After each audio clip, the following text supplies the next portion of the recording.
Hello, and welcome back to In Between Sessions, the podcast about what you can do in between therapy appointments to support your mental health. I'm your host, Lili. I'm a licensed professional counselor in Kansas City, and today I'm joined by Erin Valente, a licensed marriage and family therapist based in Los Angeles who specializes in trauma-focused therapy for individuals and couples. Erin has advanced training in EMDR therapy, somatic therapy, narrative therapy, and psychedelic-assisted therapy, and her work centers around helping people reconnect with their inner voice and move towards healing and authentic connection. She's also launching a group coaching program for people who want to heal their relationship patterns, and you'll hear more about that at the end of the episode. This conversation is one that I think every therapy client, and honestly every therapist, needs to hear. Erin and I talk about how to get more out of therapy by treating the therapeutic relationship itself as a tool, how to use it to practice boundaries, navigate conflict, and build the relational skills that you want to have in the rest of your life. We also get into the difference between anxiety and intuition, why insight alone doesn't create change, how to sit with discomfort instead of running from it, and why ruptures in relationships, including with your therapist, are actually opportunities, not disasters. There's just so much goodness in this episode, so let's jump in. Hi, Erin. Hi. What have you been doing in between sessions? You know what I've been doing lately right now is just nature walks. That seems to be my grounding, my integration. It's where all my thoughts come out really clearly. So that is something I'm putting in practice every day. I love that for you. Yeah, I mean, you've got like sunshine on you right now, like you're giving very California glow, whereas here in the Midwest, right, we're not giving glow at all. We're giving snow on the ground. We just had a big snowstorm this weekend. I have missed my morning walks and connecting with nature, but I guess now that I'm saying that, connecting with snow on the ground and enjoying the beauty of that is its own way of connecting with nature, but maybe just from inside. Mm-hmm. Yeah, it has a different tempo, right? There is like a silent stillness, and I'm looking out my window right now and it's like green trees and blue sky and little birds are moving. So yeah, it's a different tempo. Yeah, you're so right. It is just like a stillness. And I know that that's what so many of us really need, is to get comfortable with stillness. But oh man, I'm jealous of your of your warm green lushness. Yes, it's really nice right now. And so I know that you and I have connected before, and we talked a little bit about, since we're both therapists, we could kind of relate on some of the things that we wish our clients would focus on prioritizing in between their sessions. And I loved what you had to say about utilizing the therapeutic relationship as the word that keeps coming to mind is like a prototype for everything that we experience outside of session. And I would love to hear your thoughts on that. Yeah, when I was thinking about tools in between sessions, I'm always like, wait, start with the tool that we're utilizing, which is actually the therapy session. Because as a therapist, I think sometimes we forget what it's like to be starting therapy for the first time and sort of the mental hurdles you have to get over to get there. And it's kind of this feeling of once you get there, you're like, okay, I did it. I'm here. Yeah. Therapist, do the thing that you're going to do. Yes, please. Like, don't make me do anything else. This was hard enough. To be transparent, I recently just started therapy with a new therapist, and it was such a good like beginner's mind moment of like, oh man, this is hard. Like I did a consultation call with her, like one of those 15-minute calls, and I was like, this is so awkward. What do I ask? Like this is so hard on the other side of things. So I think it was actually a really good experience to be reminded of how hard that is. Yeah, I love that you said that, because sometimes I will go into like different modalities almost just to bring myself back into the beginner's mindset for this. Yeah. And I find myself being like, I'm sorry. Like, like I know what they have to carry for me to be in session with them. And so I always have to remind myself that like, that's what I think clients go through as well, right? It's an interesting thing that there's a magic that happens in therapy. So using that as the tool of how do I utilize this more than just showing up? Like, how do I make the most out of it? How do I like squeeze all the goodness out of it?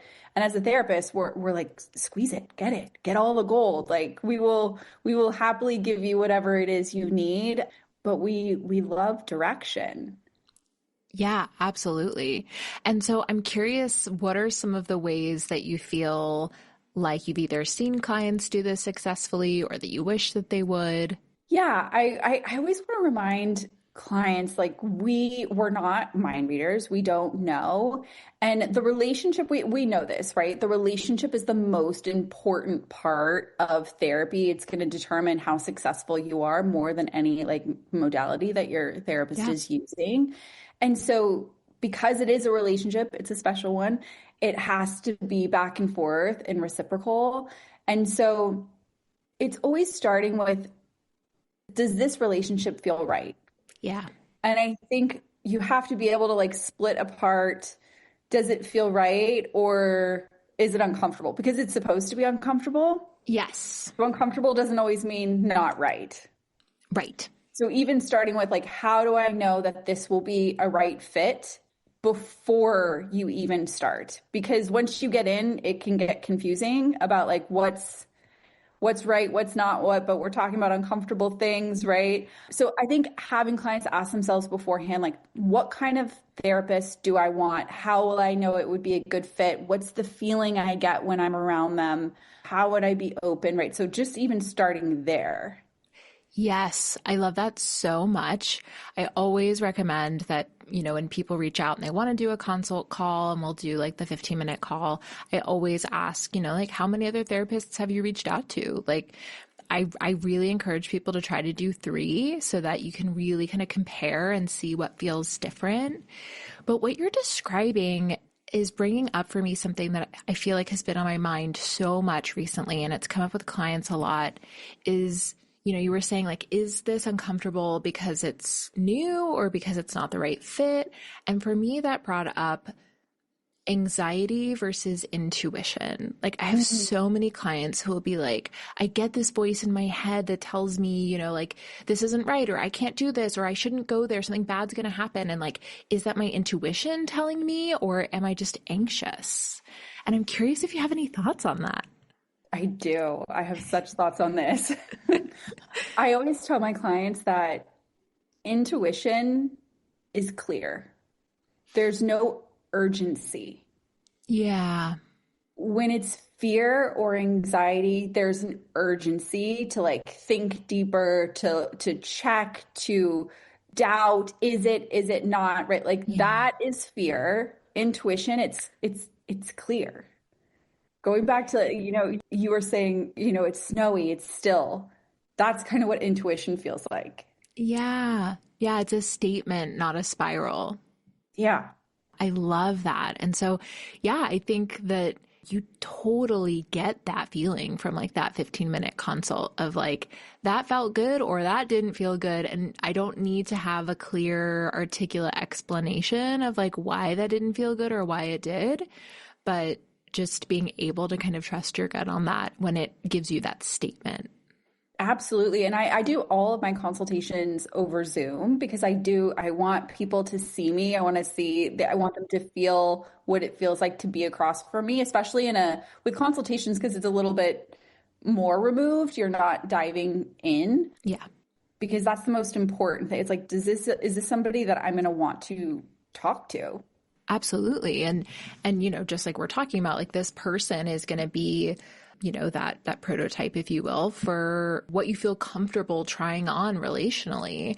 And so, yeah, I'm curious, like, something that obviously so many people are dealing with and struggling with is setting boundaries. I feel like that is one of the number one things that people come into therapy wanting to talk about is like, I suck at setting boundaries, or how do you even set boundaries? Like, what does that even mean? And I'm curious if there are sort of ways that you feel like people could or should utilize the therapeutic relationship as a way to test that out. Yeah, the therapeutic relationship is the relationship where you can try these things out, where there's a big old safety net right underneath, right? There isn't going to be the same type of consequences that you have in real life as you do in therapy. So I always say it's like training wheels Yes. of setting these boundaries, right? You know your therapist will be able to handle whatever it is that you're bringing in. So I think the way that I want clients to first start like learn how to do this is being able to just say to your therapist, that didn't resonate. Or Yeah. can you say it a different way? That didn't land. Or no, that doesn't feel right. Like just being able to comment back what they're offering and just starting there. I feel like that's like the first baby step in using the therapeutic relationship to learn how to set boundaries. I love that example because I think sometimes there's this impression that therapists like have the answers or that we're sort of like almost omniscient, that we know what the right decision is or the right path is, or we know why, why you are the way that you are. And the reality is like, we don't know. We're figuring it out with you. And we have ideas, we have thoughts that we float and we share, but sometimes it's also helpful. And I've definitely been on the client side of this when a therapist has floated something with me and I'm like, it's not that. Is Mm-hmm. really helpful to be like, that thought makes sense, but it's really not that. And so what I actually think it might be, and it puts you as the client kind of back in that position of autonomy to kind of find your own insights through something that was wrong.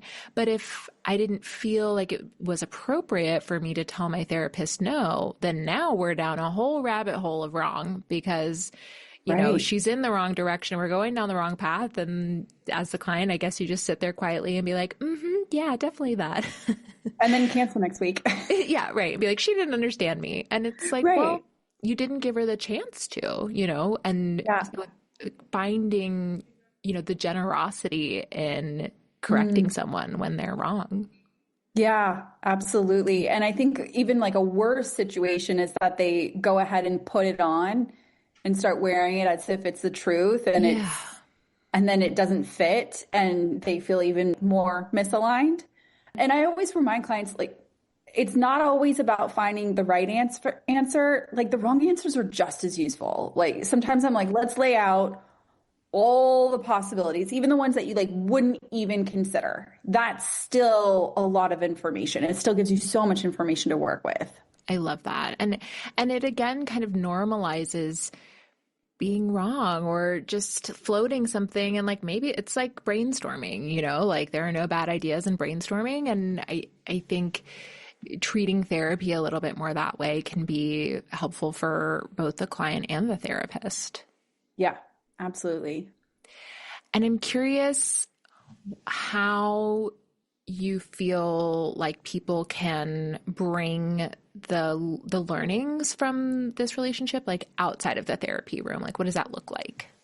Yeah, I feel like the greatest question you can ask yourself at the end of a session, some therapists ask it, some people don't, is what are you going to remember from this session? And I think you have to go over it at the end of session because a lot of the times we get out of session and, sessions are uncomfortable and there's so much relief when we leave sometimes, or we feel great and we keep going that it almost just sort of disappears. Yeah. And so really being able to ground it in at the end of the session of like, what am I going to take from this?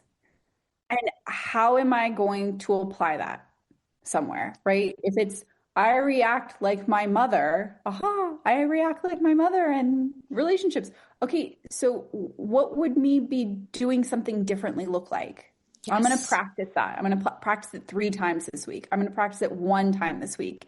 It's not about taking these aha moments and like creating perfection. It's just practicing something slightly different until that becomes your truth.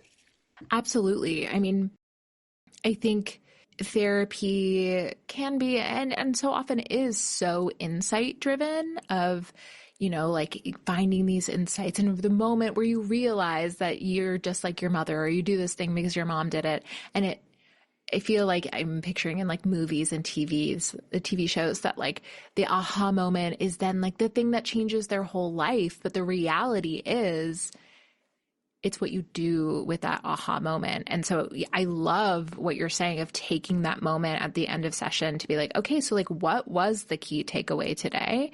And what are you going to do differently based on that? Mm-hmm. Yeah. How do you find, because so many of these insights are about these sort of like well-worn neural pathways, these almost like automatic responses, these, I'm thinking of a client in particular who just, not long ago was talking about, like, yeah, I feel like I understand why I do it, but then like, why do I keep doing it? Mm-hmm. And so I'm curious for people who have had that experience, like what do you recommend for how to kind of change something that's been automatic for so long? Sometimes I say, stop asking why. Yeah. Right? Like, it's great to know why. We think that the why again is going to unlock everything. And if you're going around and around, like the why is probably not going to change anything. So it's going, well, again, like what is the micro change that you can do?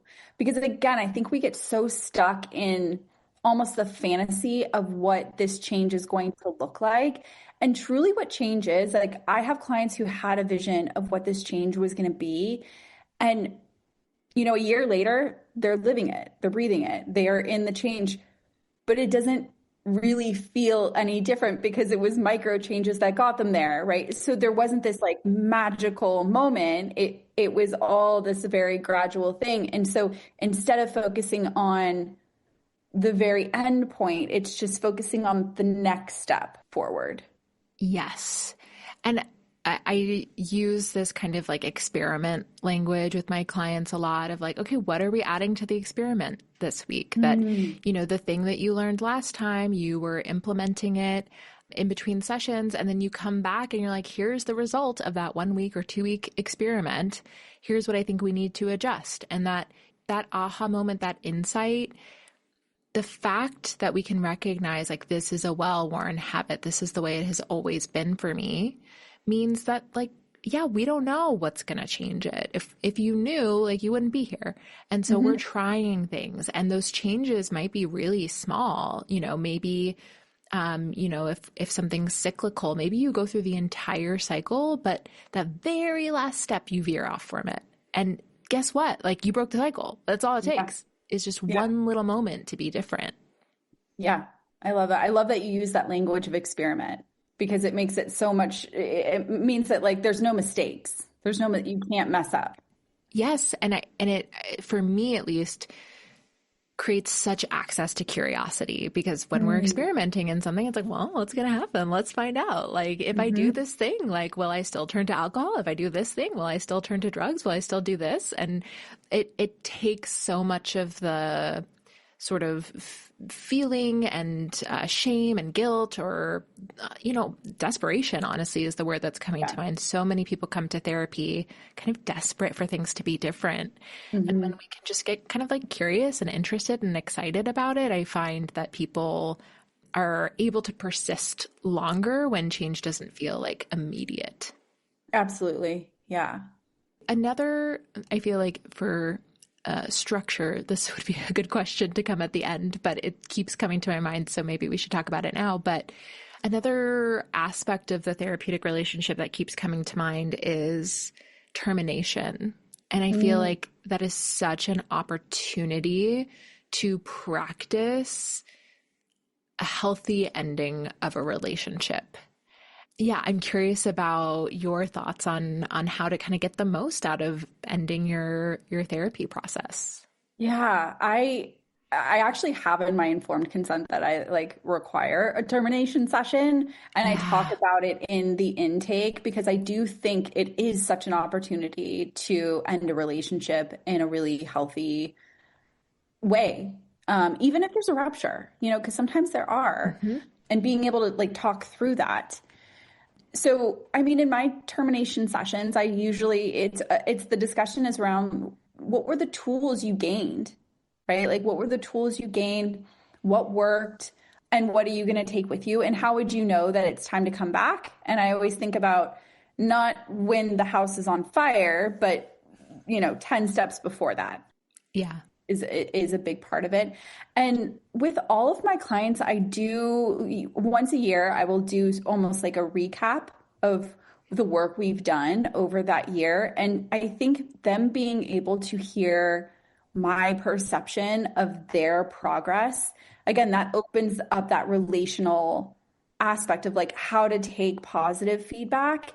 Yes. And sit with it. Because that in itself, it can be a stretch in all relationships, right? Being able to take the positive and sit with it and stay with it and not get overwhelmed by it. Yeah, so there are lots of different points in the therapeutic relationship where I think you can bring in that relational aspect. Absolutely. I think that example of, doing those check-ins or even in a termination session, getting the quote unquote positive feedback. And for a lot of clients, they'll be like, I can't believe how hard it is to just like sit with this nice thing that you're saying, even though like, I agree, I've made so much progress and all these things have happened. Like it's hard to sit in, and, that in and of itself can be a wonderful conversation. But I think, yeah, I mean, if there were any message I could share with people out there, it's like, do a termination session with your therapist. They're so fun and they feel so good. And, you were mentioning that like you've seen clients get to that change point that they wanted for themselves, but it doesn't feel that different because the changes were so small over time. And that is exactly why looking back and like really taking stock is so important, because you realize, you can really appreciate how much progress you've made. Yeah, because I think so often we set a goal, we meet the goal, and then we set another goal. Yeah. And then we just stay in this perpetual cycle of tomorrow, getting better, when, and that steals us from the present moment, and which is what we're all kind of fighting for. Yeah. I mean, what's the point of achieving a goal if you're not going to celebrate it and enjoy it and notice it? And I think, especially when maybe you're ending therapy, whether there was a rupture or you're just like, this just isn't feeling like the right fit. Like nothing really bad happened, but I just don't think this is the therapist for me.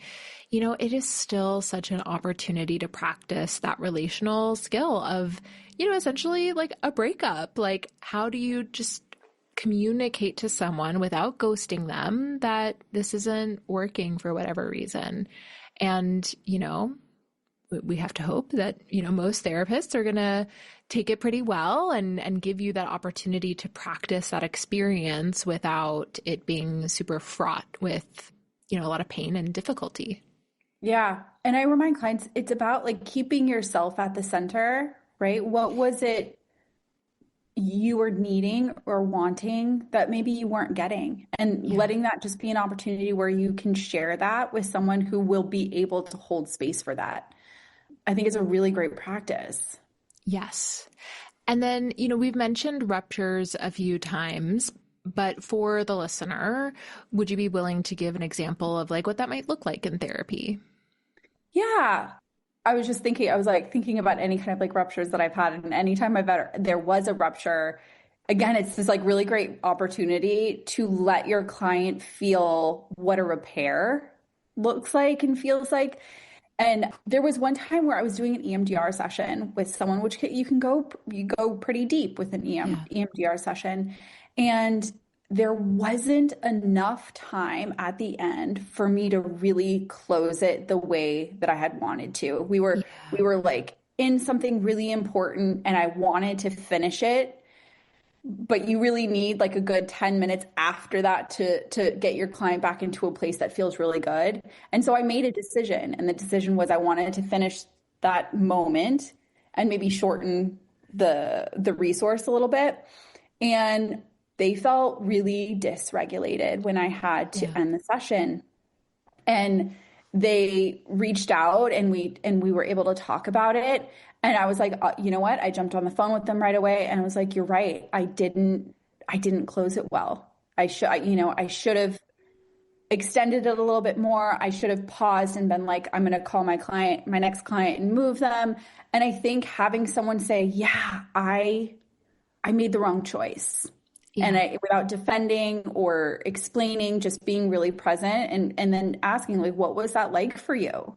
What can I do that will make you feel safe again? Yeah. That will make you feel comfortable coming back and doing another session. And they were able to tell me what they needed, and I was able to give them that. And so they had this really reparative moment, and they were able to come back. Now, sometimes that might not happen. Sometimes someone might say, I appreciate the apology. I understand that you made a choice that didn't sit well with me, and I'm going to move on. And that's okay too.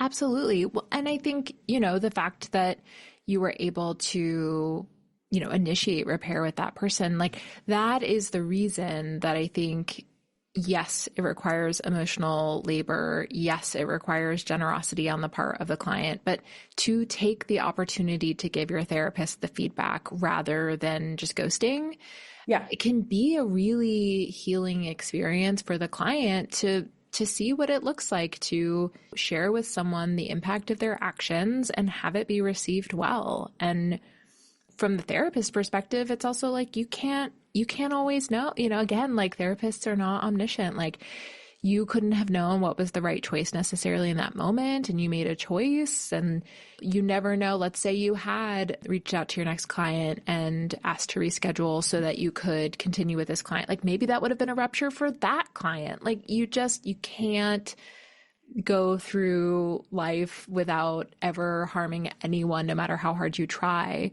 And so it's also a great practice for us of self-compassion and remaining non-defensive in those situations.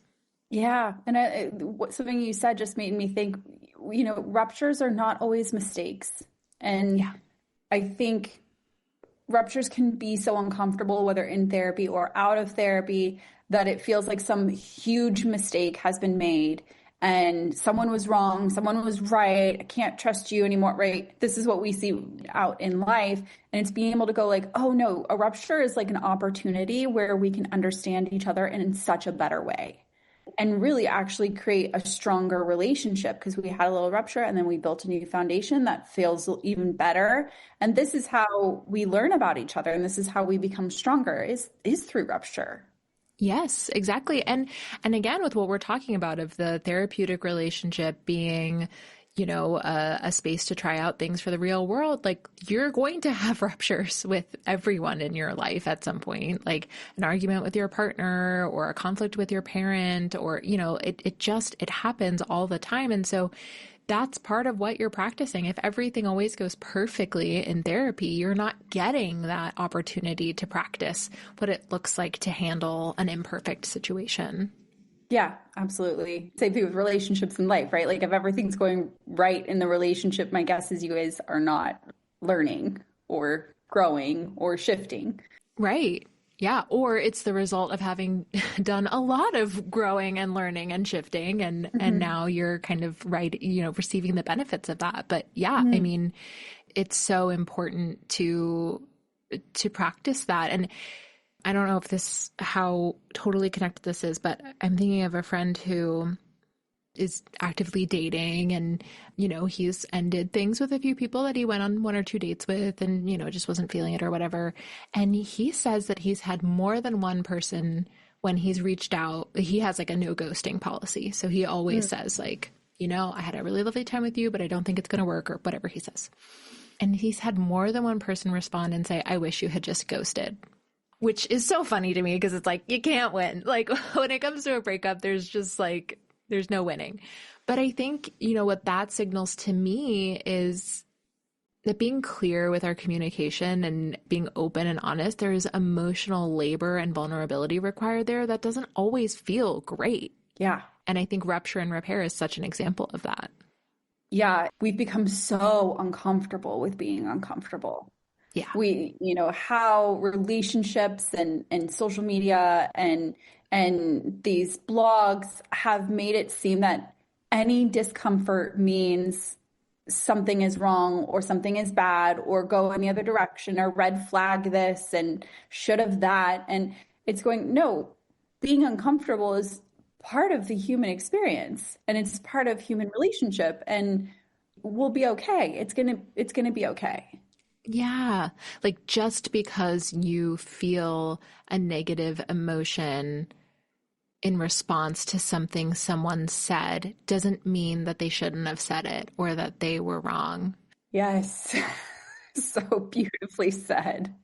But even as I say it, I feel like a tension of like, I mean, but that doesn't mean people can be mean to you. But at the end of the day, like feeling an emotion based off of what someone has said, I think one of the like sentences or phrases that can be so tricky is like, you made me feel blank.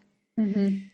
Because, I think it's so much more helpful to, use the classic therapy I feel statement, but like I feel blank when you blank still acknowledges their role in it, but it's not that they made you feel that way. Like taking ownership of our own emotions and also that like they're not a bad thing even when they feel bad. Yeah. And I remind clients, wouldn't you rather have more autonomy over your emotions than somebody else? Because Yeah. that is really overwhelming. And then you have really no control over it. And you're at the whim of other people versus I feel, because I know it's like a very therapeutic statement, but it's really giving you power and autonomy over your feelings. Yes. And I remind people again, it's like feelings are not facts, right? We will be able to ride them up and down. It's really when we react to them as if they're facts, do we get things get messy. Yes.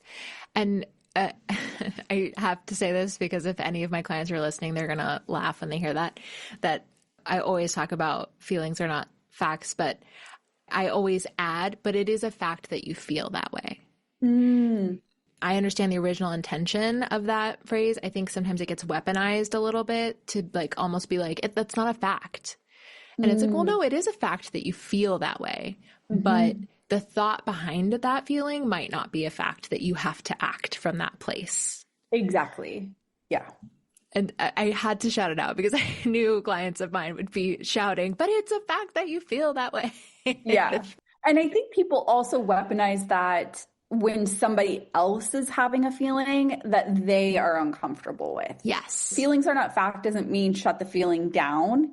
It just means experience it beginning to end Yes. versus trying to stop it in the middle by acting. Yes, it's like reading the first, like, third or first chapter of a book and being like, I know how this book ends. Like, no, get through the whole thing and then do something with that information. I love that. Yeah, absolutely. Amazing. And so, what we're talking about of like sit with your emotions, experience the full cycle of it, kind of go from there. There can be a ton of discomfort in that. And we were just talking about, how resistant we are to discomfort now. And I'm curious what practices you would recommend to clients in between sessions that are trying to improve their ability to tolerate some discomfort.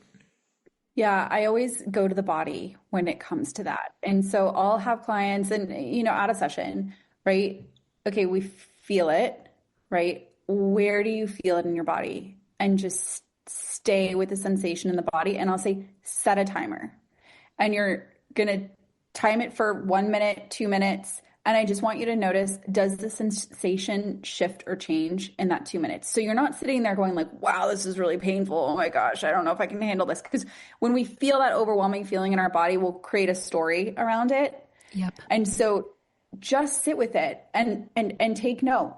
Does it go up? Does it go down? Does it stay completely the same? And that also helps us get into the observer mode of emotions rather than getting overwhelmed or overtaken by them. Yes. I love that also because I think that so much of our discomfort and distress comes from trying to look away and trying to avoid it. And so when we can just sort of like radically turn towards it and notice every ounce of the experience, it usually isn't as painful as we think it's going to be. And even if it is, you can probably handle it. Like you're probably going to be okay. Yeah. And I also say, like, feelings won't kill you. I promise, like, the feeling won't kill you. Again, the action that you take in response to the feeling might kill you, but just sitting with it will not. Yeah. And I think, so much of what that kind of highlights is that so much of the discomfort is about the story that was going on in our heads, like you said. Yeah, our brains do not like unknown, right? If you think about, I mean, most of our distress comes from trying to fill the blanks in, right? Yeah. Whether it's, my therapist gave me a weird look. I wonder if they were judging me. What did they mean by that, right? Versus going, you made a funny look. What were you thinking? Yes. I feel like one of the things when I was first starting like my practicum and seeing clients for the first time is I had to kind of tell myself that so much of the therapeutic space is about calling out the thing that in polite conversation you wouldn't. So if someone, if you're hanging out with a friend at happy hour and their face does like a slight change or their eyes shift or something, you probably wouldn't be like, what just happened? Like, I just noticed a shift. But so much of the therapeutic space is that. And now it has me being like, I do that more in my regular life, like as we're talking about, like bringing some of that out of the therapeutic space of just kind of calling out like, hey, I feel like something just shifted in your face. Is everything okay? And they'll usually be like, oh yeah, I was just thinking about how long it's been since I let my dog out and if I need to go home. Like it's never about me. It's never about you. But my brain always is like, no, it's definitely about you. Yeah. I feel like that's the, greatest gift. There are like lots of really great gifts about being a therapist, but one of them is you work with enough people that you realize like we all feel the same way. And it's going like, hey guys, it's definitely not about you.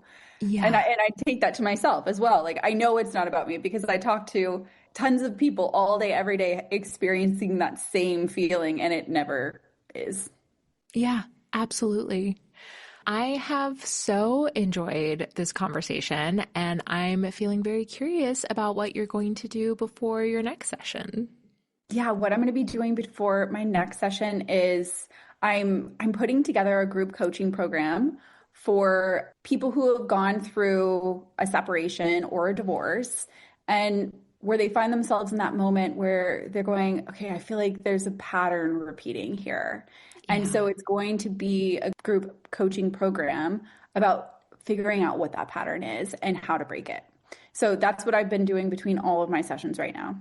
It's just constantly thinking about that group. That sounds incredible. And I love, we were talking earlier about breaking cycles and habits and patterns. And, divorce is such an opportunity for that of noticing, I definitely have seen in clients who've gone through divorce that fear of like, how do I avoid ending up back in the same situation? Like that awareness that if you want something different, you have to do something different. So that sounds so valuable. That sounds amazing. Thank you. Yeah, without swinging too far the other way, because then you get the opposite, but the same. Yes. Oh my gosh, you're so right. It's very self-focused. And so that's the mindset of being very self-focused on what am I doing and what can I do differently versus what did they do wrong and how do I avoid that again? Yes.